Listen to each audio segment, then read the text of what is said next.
मोमोज वाली राइस मतलब मोमोज जैसे समोसा।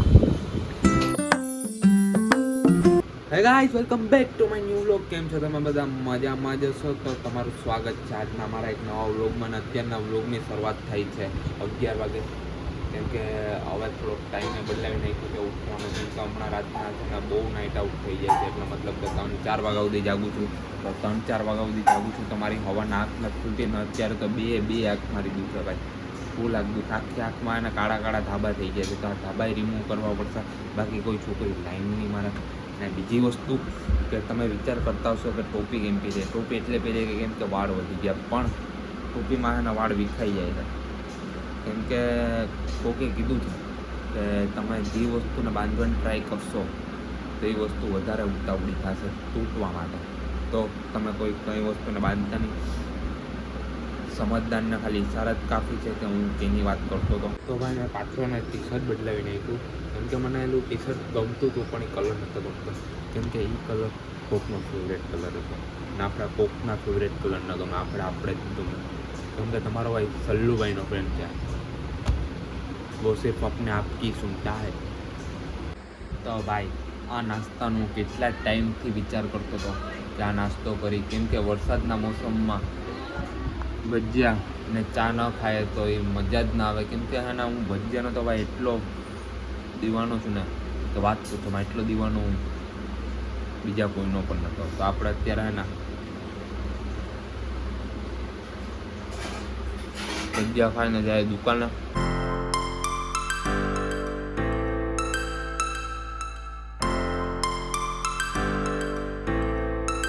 તો મારા ભાઈ અત્યારે છે ને તમારો ભાઈ દુકાને ક્યારનો આવી ગયો હતો.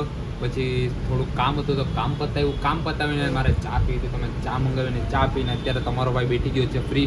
આખી દુકાનમાં હું એકલો જ છું, કેમ કે મારા બે દીકરા જમવા ગયા છે. ને ભાઈ આજે બહુ મોટો દિવસ છે, કેમ કે લગાતાર કન્ટિન્યુ 30 દિવસથી બ્લોગ મૂકું છું અને 30 દિવસથી એક પણ દિવસ મિસ કર્યા વગર તમારો ભાઈ બ્લોગ મૂકે છે તમારા બધીના ખુશ કરવા માટે, હેપી કરવા માટે. તો તમે બધી મને ફોલો કરતા રહ્યો. અને મારા ભાઈ 30 દિવસ સુધી કોઈ કામ કરવું એ બહુ અઘરી વસ્તુ છે કે 30 દિવસ સુધી લગાતાર મેં એક ધારા વિડીયો મૂક્યા. હજી આપણે હે ને હવે 30 દિવસનો ચેલેન્જ થઈ ગયો. હવે આપણે ડાયરેક્ટ છે ને 60 દિવસનો ચેલેન્જ કરશું, પછી કરશું 90 દિવસનો, 365 દિવસનો, એમ બ્લોગ મૂકતા જ જશું. બસ તમે સપોર્ટ કરતા જાઓ અને મારા વિડીયો ગમે તો લાઇક, શેર ને સબસ્ક્રાઈબ કરતા જાઓ મારા ભાઈ. અત્યારે બસ બપોરના વાગી ગયા છે 3:30, તો 3:30 વાગી ગયા છે તો મને ભૂખ પણ લાગી ગઈ. કેમ કે મેં સવારના હે ને 11 વાગે ભજીયા ખાધા હતા.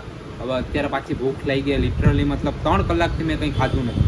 હવે આને કંઈક વસ્તુ મંગાવું છું, મતલબ કંઈક અત્યારે તો હેલ્ધી જ મંગાવવાની ઈચ્છા છે. કેમ કે તમારા ભાઈએ બોડી થોડીક વધારી લીધી. થોડીકની મતલબ બની, આમ બાયસેપ તો બની ગયો હે, હવે ટ્રાયસેપ બનાવવાના. બસ તો હવે નાસ્તો મંગાવીને પછી ખાઈએ. તો ભાઈ અત્યારે હે ને હું મારો મોઢવાના આરીસામાં જોતો હતો તો મારો મોઢું એક નંબર આરીસામાં લાગતો હતો. તમારો ભાઈ લાગે જેવો હીરો જેવો, પણ ભાઈ એક સીન થઈ ગયા. મારી માથામાં તાલ પડવાની ચાલુ થઈ ગઈ. જો દેખાય. હવે મારા વાળને છે ને આમ રાખવા પડશે, આમ કા પછી ને વાળ એને પાછા ને મતલબ નખાવા પડશે. કેમ કે બેન જો તાલ પડતી જાય ને તો કોઈ છોકરી ભાવે નહીં આપણે. અને અત્યારે ભાઈ हमारा ठोकरो से कुछ पुराना खास नाता है એ સાંભળ તમારી ગાંઠ ફાટી ગઈ. કેમ કે ગીતમાં ભાઈ એવી વસ્તુ બોલી છે ને વાત પૂછવામાં.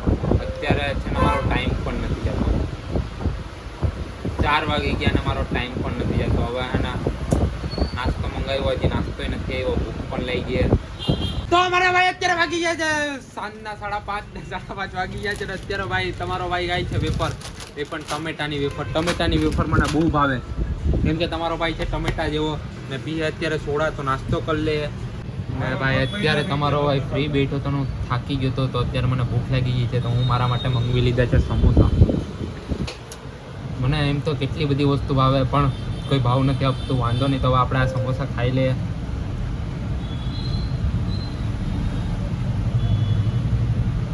સમોસા ખાઈ લીધા તો પણ મને અત્યારે ભૂખ લાગે યાર. બપોરનું કંઈ ખાધું નહોતું ને અત્યારે પેટ દુખે ફૂલ. તો હવે પાછી મેં મારા માટે મંગાવી લીધી મોમોઝવાળી રાઈસ. મતલબ મોમોઝવાળી રાઈસ એવી આવે ને યાર, એમાં પણ અહીંયા એવી મળે ને એક નંબર ચટણી બટણી નાખીને ખાવાની. હાલો હવે આપણે ખાઈ લઈએ, પછી ખાઈને પછી આગળનું કામ છે બધી પતાવશું. તો તમારો ભાઈ અત્યારે કામ કરીને ઘરે આવી ગયો છે ને ઘરે આવીને અત્યારે જમવા બેસી ગયો છે. કેમ કે આજે બપોરનું હવાનું આપણે ખાધું જ છે, તો પણ અત્યારે ભૂખનું દિલ રાખવા માટે ખાઈ લે. નહીં ખાય તો ખાલી ખોટા લોહી બરતરા થાય એને કરતાં ખાઈ લે મારે. અત્યારે ખાવામાં છે મેગી, પછી સોરાફરીનું શાક, પછી ભાજી ને રોટલી ને એવું છે ફોરું ફોરું. કેમ કે મેં બપોરનાથી લઈને અત્યારે જે ફૂલ ખાધું તો આપણે ખાઈ લઈએ.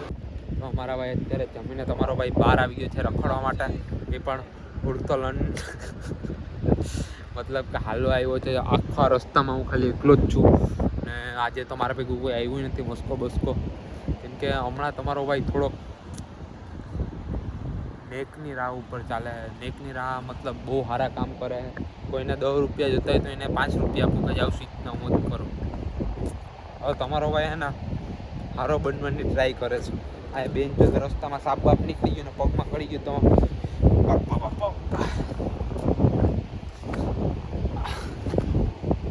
બેનનો લોડો એકલું બેઠવામાં મજા નથી આવતી. પણ તમારો ભાઈ આજે એમ પણ બહુ મોટો દિવસ છે કે લગાતાર 30 દિવસથી હું વ્લોગ મૂકતો હતો.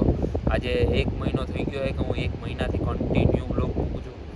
જો ભાઈ ગાડી લઈને આવ્યો હતો, ગાડી અત્યારે ચાલુ નથી થતી ને પાછી એની કોલથી પોલીસવાળીની ગાડી આવે એટલે અમારી ગાડી ફાટે. ના બે તો ચાલુ થા કોની પાછી છે ઈ તો કે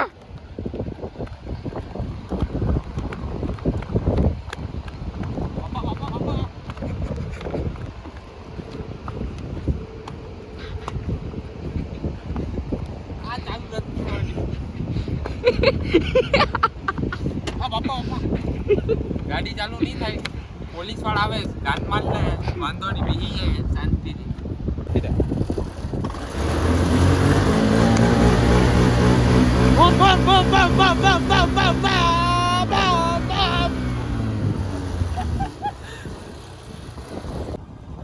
માન ગાડી ચાલુ થઈ ને એકદમ માન ફ્રી થઈને ભૂખની યાદમાં બેઠો હતો ને પોલીસવાળાએ આવીને મગજની દિલ્હીમાં શોધ નહીં. તો પોલીસવાળા તમને બધીને સલ્યુટ છે કે તમે બધી અમારી ગાંઠ મારવા જ બેઠા. કોક વાર તો કોક માણસ શાંતિથી બેઠીને જીવવા દો. બધાને ગારું નથી દેવી ખાલી. બાકી ખાલી ખોટું કાલે છાપામાં નામ આવી જાય કે પોલીસવાળાને એક છોકરો ગારું દીધો હતો ને પોલીસવાળા જેલમાં લઈને ગાંઠ મારી લીધી. એ કરતાં ગારું નથી દેવી. હવે શાંતિથી ચા પીવા આવી જાય ભાઈ.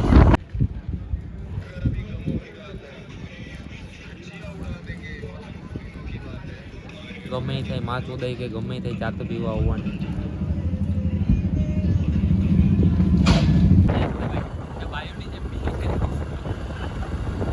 વાયુની જેમ બેહીને જવું પડશે.